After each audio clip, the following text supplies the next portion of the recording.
Good morning. रीतिबद्ध काव्य परंपरा की अन्य विशेषताओं की चर्चा करते हैं। पहली जो विशेषता रही वो दरबारी साहित्य, दूसरी जो विशेषता रही वो आचार्यत्व की भावना, तीसरी जो विशेषता रही श्रृंगारिकता की प्रवृत्ति। अब बात करते हैं अगली विशेषता, और वो है नारी सौंदर्य का चित्र।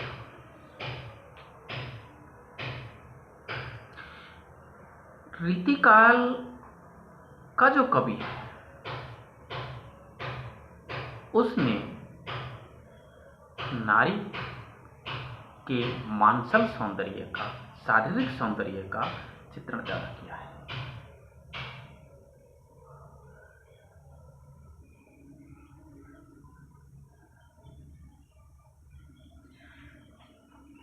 हिंदी साहित्य के इतिहास में 1000 वर्ष के काल में नारी स्त्री जो विमर्श है, नारी के बारे में जो भावना है, सोच है,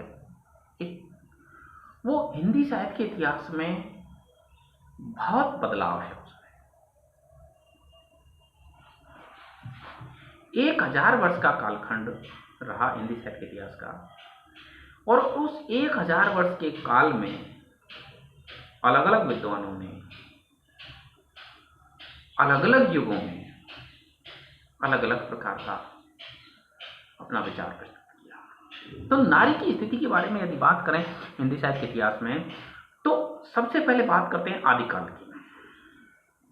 आदिकाल में नारी को युद्धों का कारण मान लिया।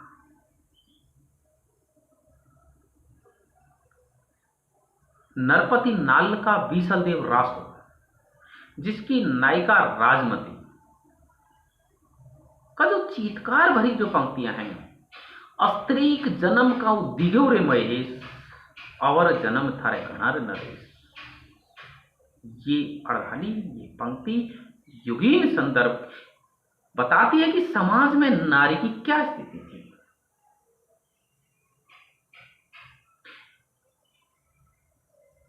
नारी राजमती स्वयं अभिशाप मान रही है कि क्यों मुझे स्त्री का जन्म, आपके और मुझे हिरण बना देते, मुझे वो उसको पीड़ा हो जाती। वो पति से सिर्फ इस बात विश्वदेव से बोल दी थी कि अबर थारो घनार नरेश, आप जैसे बहुत राजा हैं। इसी बात पर वो तमक कर उड़ीसा चला जाता है धन प्राप्त करने के लिए, और 12 महीने तक वो तड़पती रहती है।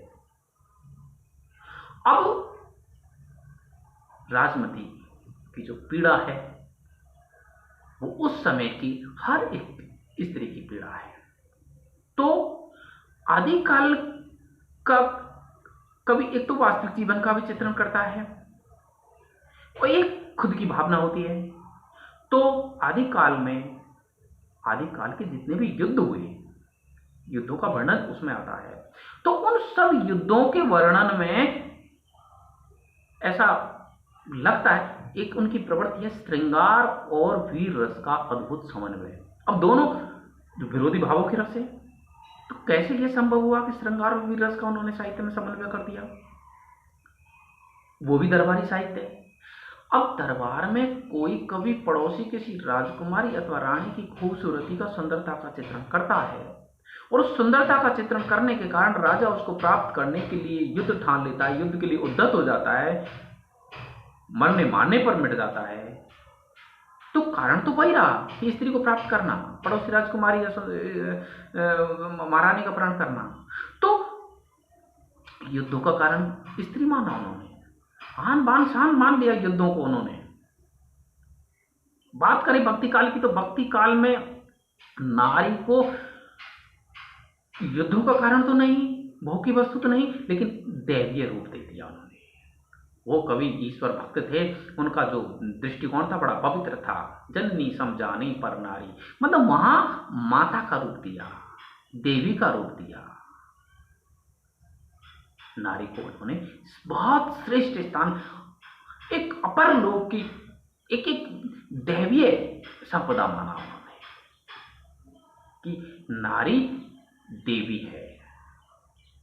तो आदिकाल में युद्धों का कारण मान लिया, भक्ति काल में देवी का रूप मान लिया, रीति काल में उसी नारी को भोग की वस्तु मान लिया। नारी के प्रति इनकी जो दृष्टिकोण है वो बड़े अश्लील टाइप के हैं। अश्लीलता है, श्रृंगारिकता में भी उनकी केवल नारी का महत्व उन्होंने समझा ही नहीं, नारी को समाज का हिस्सा माना ही नहीं। इससे आगे की बात करें तो भारतीय हिंदी युग में भी नारी को ठीक सम्मान मिला, द्विवेदी युग में भी ठीक सम्मानित मिला, लेकिन प्रगति छायावाद में उसको कल्पना वायवी दुनिया की वस्तु मान लिया। प्रगतिवादी कवियों ने जरूर नारी के साथ पूरा न्याय किया।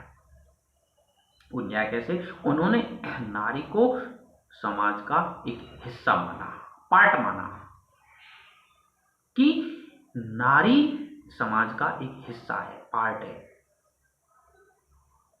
अब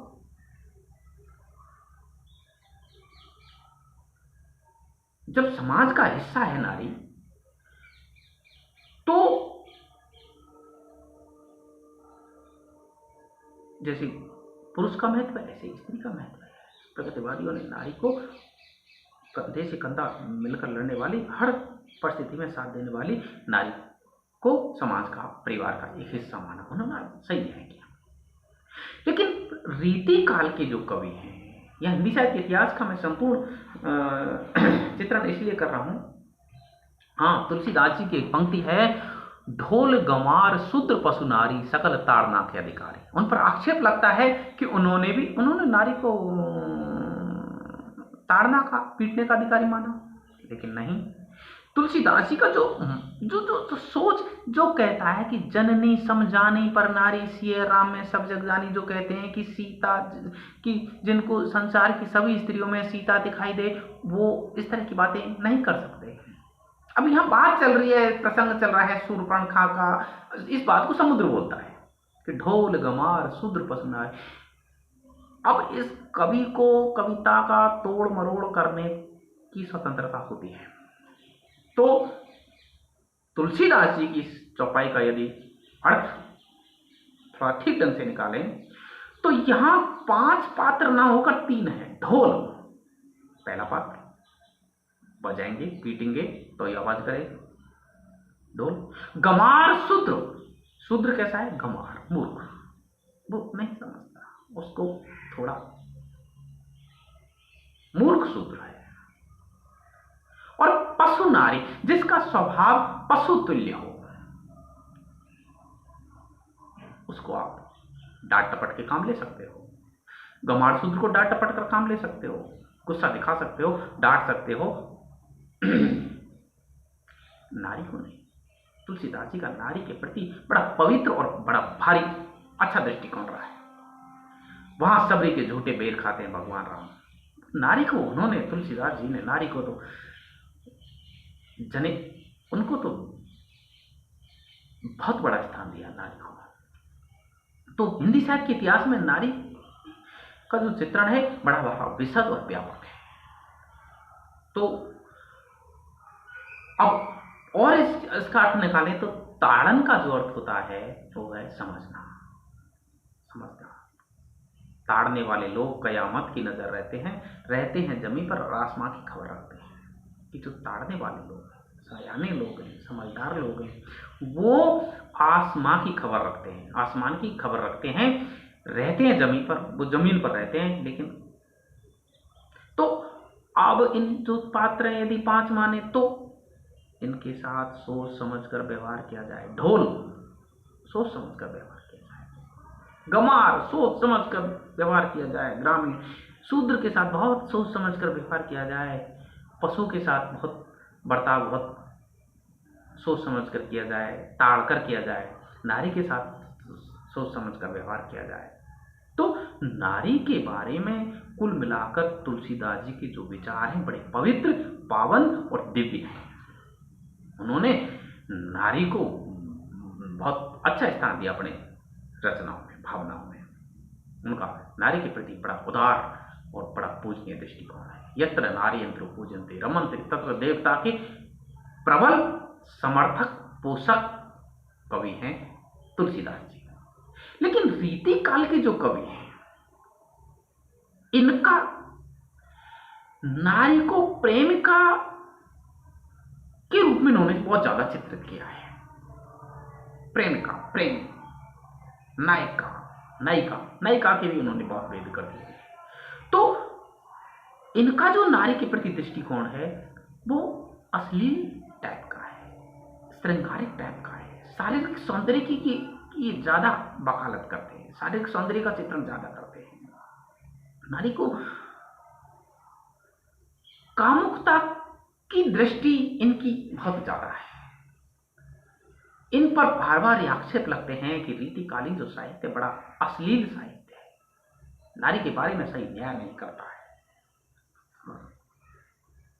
बहुत से विद्वानों ने, आचार्यों ने, आलोचकों ने हिंदी साहित्य के इतिहास से इसको विलग कर देने की बात की है कि हिंदी साहित्य के इतिहास से इसको अलग किया जाए।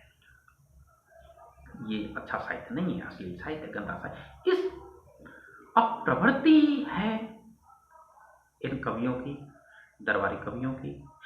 इनकी भी मजबूरी है कि सामंत को कैसे खुश रखा जाए, कैसे प्रसन्न रखा जाए। तो नारी के प्रति इनकी जो दृष्टिकोण है वो पूरी तरह शारीरिक सौंदर्य की ओर इन्होंने ज्यादा रमे हैं।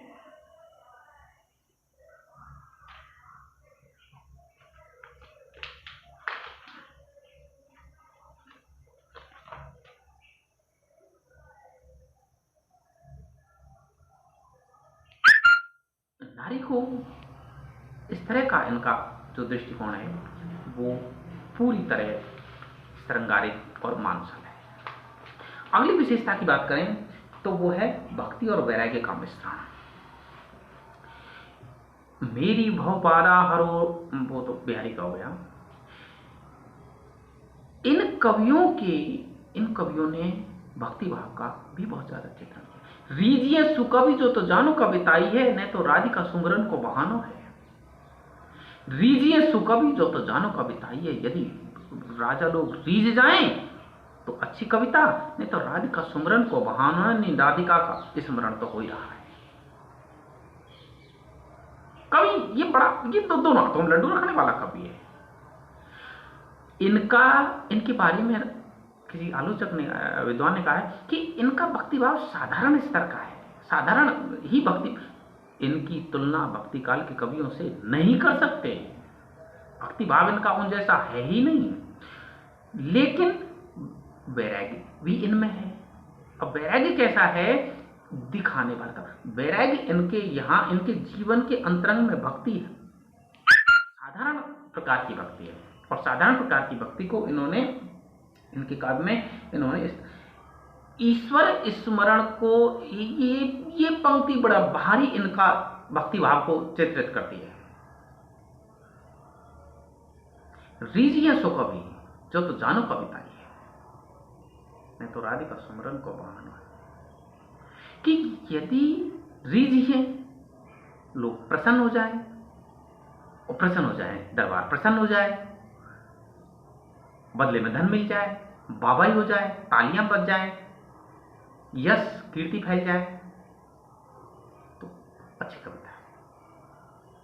और यदि ये सब ना हो तो, ताली भी ना बजे तो, धन भी कम मिले, ज्यादा ना मिले तो, बाबाई भी ज्यादा ना मिले तो, ज्यादा प्रशंसा ना हो तो, राधिका सुमरन को बहाना हो कि चलो कभी कितना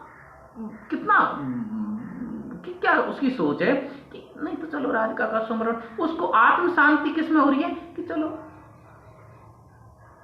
यदि धन मिल जाए, लोग प्रसन्न हो जाएं, तालियां बज जाएं, खुश हो जाएं, बहुत ज्यादा राजा प्रसन्न हो जाए, बहुत असरफी मिल जाए, उनको बड़ी वाहवाही मिल जाए, तो मानते हैं अच्छी कविता है।